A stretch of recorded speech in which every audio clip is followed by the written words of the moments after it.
sa kasalanan. Opo. Kaya dapat nakikita natin kasi yung malawak na pananaw, kapatid na Rodel, para mas makita natin yung mga detalye ng gagawin natin. Ano? Opo. Dahil lahat yan significant eh. Ngayon na nakita mo na, ganun pala, no? Mabubuhay ka sa pananampalataya. Kasi matagal na nating nadidinig yung ang aking lingkod na matuwid, mabubuhay sa pananampalataya. Pero Opo. ibig sabihin, dapat magkaroon ng mukha, kapatid na Rodel, yung mabubuhay ka sa pananampalataya para mas makilala mo ng mabuti as to how or kung papaano ba yung mabubuhay tayo sa pananampalataya.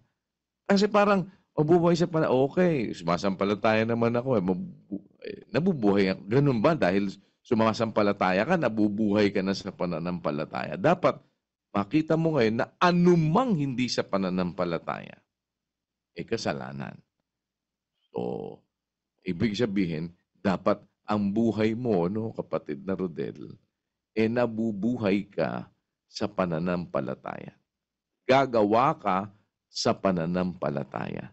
Dahil pag hindi ka gumagawa sa pananampalataya, yung gagawin mo na yon na hindi sa pananampalataya, kasalanan. Kung ngayon ang ayaw mong ang gagawin mo kasalanan, di dapat gagawin mo lahat sa pananampalataya. Opo. Gagawin mo lahat sa pag-ibig. Kaya nga sinabi yun, gawin ninyo ang lahat sa pag-ibig. Gawin ninyo sa pag-ibig ang lahat ninyong ginagawa. Ganun lang ba yun? Hindi naman ganun lang yun. Bakit? Ang pinanggalingan nga nun magpakatibay kayo sa pananampalataya. Kasama yun no? Opo. Magsipag-ingat kayo, sabi, no? Magpakatibay kayo sa pananampalataya. Magpakalalaki kayo, kayo'y magpakalakas. Gawin ninyo sa pag-ibig ang lahat ninyong ginagawa. Kaya nga, kumpleto naman yan Kung mabubuhay ka sa pananampalataya, lalo ka naman dapat mabubuhay sa pag-ibig. Dahil nananatili ang tatlong ito, kapatid na Rodel. Opo. Ano yung nananatili na tatlo? Pananampalataya, pag-asa, pag-ibig. Ano pinakadakila, kapatid na Rodel? Ang pag-ibig po ang pinakadakila. Kung pinakadakila ang pag-ibig. At sinasabi na mabubuhay ang lingkod na matuwid sa pananampalataya. Tatlo yun. Pananampalataya, pag-asa, pag-ibig. Ang pinakadakila, pag-ibig. Ang sabi, ang lingkod na matuwid dapat mabubuhay sa pananampalataya. Ano kayo nang dapat mo makita? Pinakadakila yung pag-ibig. Doon ka pa sa pag-ibig hindi mabubuhay. Doon nga sa mas, kumbaga sinasabi nga doon sa tatlo, pinakadakila yung pag-ibig doon sa tatlo na ang pinakadakila, pag-ibig, pananampalataya, pag-asa, pag-ibig. Di dapat kung sinasabi na mabubuhay ka sa pananampalataya, the same manner, mabubuhay ka sa pag-asa. The same way, lalo na mabubuhay ka sa pag-ibig. Kasi pinakadakila ang pag-ibig. Amen. Pag nabuhay ka nang wala kang pag-asa, hindi ka maglilinis.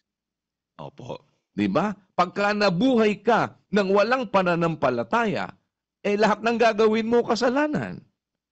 Opo. Pag nabuhay ka nang walang pag-ibig, wala kang Diyos kasi ang Diyos pag-ibig. Naintindihan mo, kapatid na Rodel?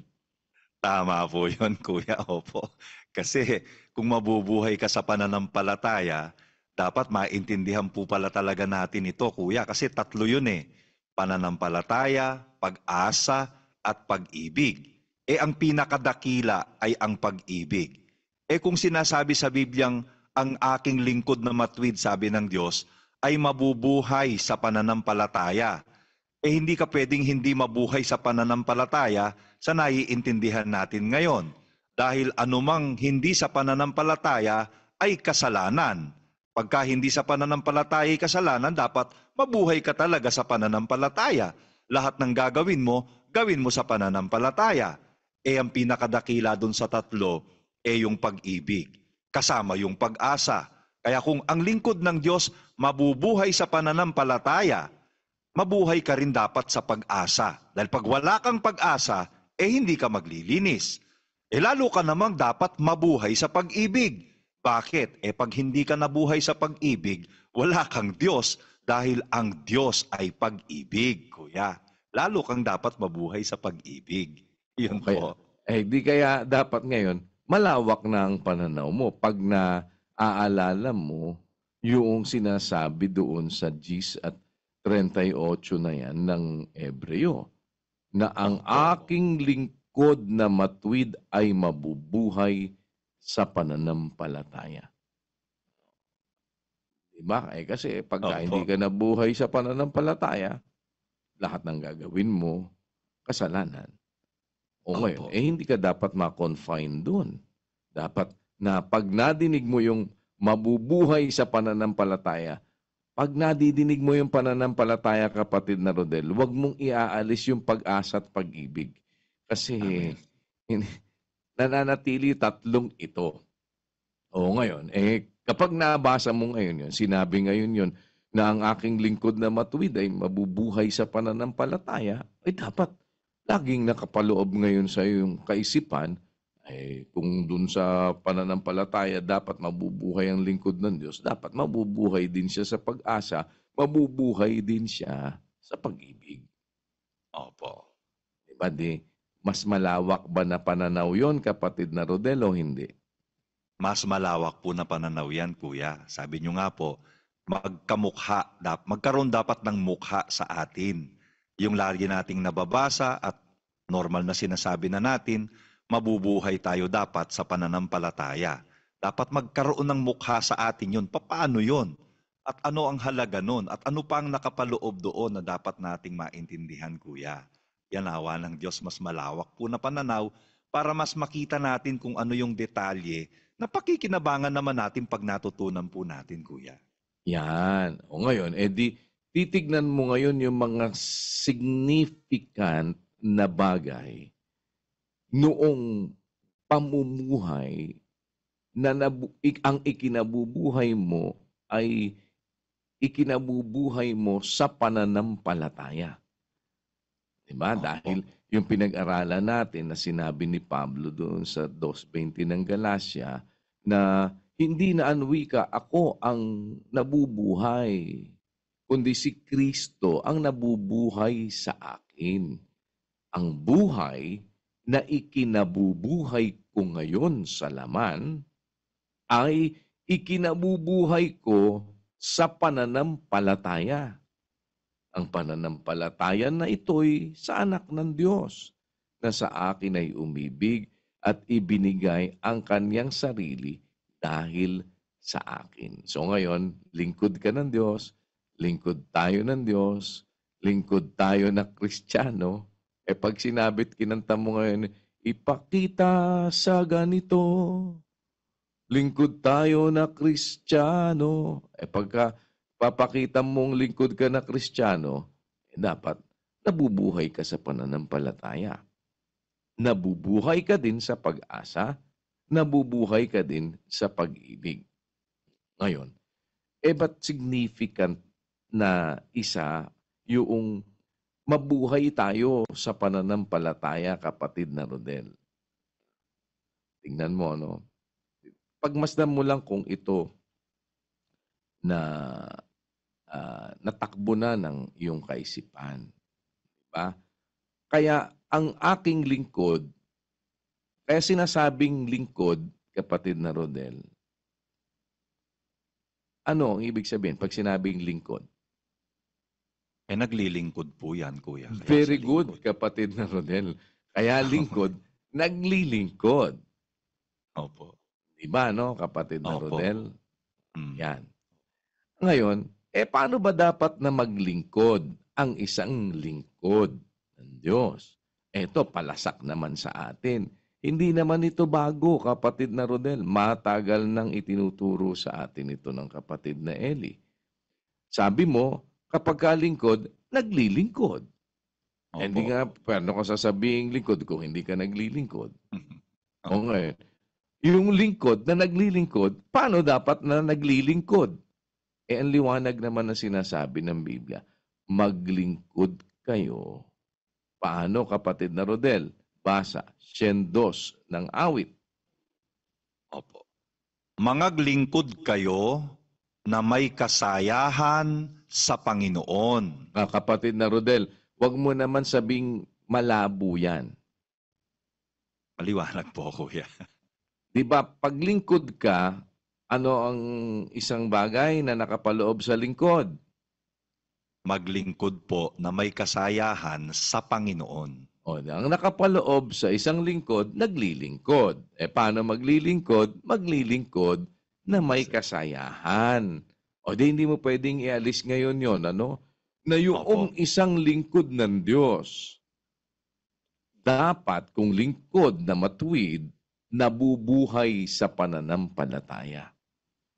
At kung lingkod, naglilingkod.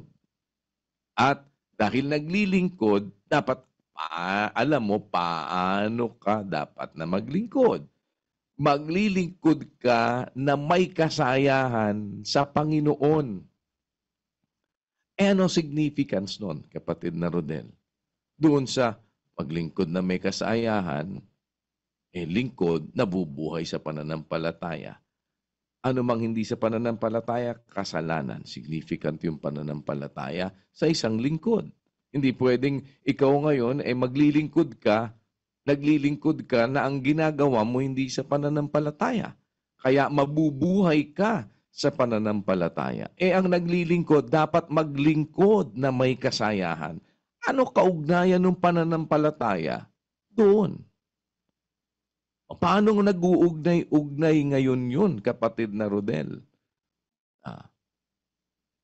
Tignan mo paano? Opo. Papakita natin para alam mo, kapatid na Rodel, na tayo makapaglilingkod na may kasayahan, significant para tayo makapaglingkod na may kasayahan sa Panginoon, yung mabuhay tayo sa pananampalataya. Otherwise, kung hindi ka nabubuhay sa pananampalataya, naglilingkod ka, ang ginagawa mo, kasalanan. Naintindihan mo, kapatid na Rodel? Opo, kuya. Opo. So, masaya ka ba sa kasalanan? Hindi po dapat. Hindi ba, no? O hindi, Opo. pag doon ka na naging masaya, hindi ka na, di ba, hindi ka na, yung nagsisising puso, may bagbag na diwa. Naintindihan mo, kapatid na Rodel? Opo. Tignan mo sa 51 at 17 ng awit. Ang mga hain sa Diyos ay bagbag na loob, isang bagbag at may pagsisising puso, O Diyos, ay hindi mo wawaling kabuluhan. Yan, kapatid na Rodel. Hindi naman naiiwasan, matuwid man, nagkakasala. Diba, no? Opo. Yung matuwid na lingkod, mabubuhay sa pananampalataya. Opo. Diba? O hindi ka mabubuhay sa kasalanan. Kasi Opo. pagka ikaw ay hindi ka nabubuhay sa pananampalataya, mabubuhay ka sa kasalanan dahil anumang hindi sa pananampalataya, kasalanan. Ngayon, kapatid na Rodel, wala namang matuwid sa lupa, gumagawa ng mabutit, hindi nagkakasala. Tama po. Diba? Ang lingkod ng Diyos mabubuhay na sa pananampalataya, maglilingkod na may kasayahan. Tama, kapatid na Rodel. Nagkakasala siya. No? Kakasala siya. Pag nagkakasala ka, isang bagbag at may pagsisising puso, hindi mo mawawaling kabuluhan. Pag nagsisisi ka, nakakita ka na ba ng nagsisisi, masaya? Hindi po, kuya. Wala pong ganun. Oh, hindi ba? Opo. Yung nagsisisi, ano yun eh, kaya nga bagbag eh, no? Opo. Nagsisisi eh, no, kapatid na Rodel. So Ah, wala dun kasi yung kasayahan mo. Hindi ang opo. kasayahan mo eh doon sa paggawa ng kasalanan. Kaya pinagsisisihan mo yun. Eh ano nga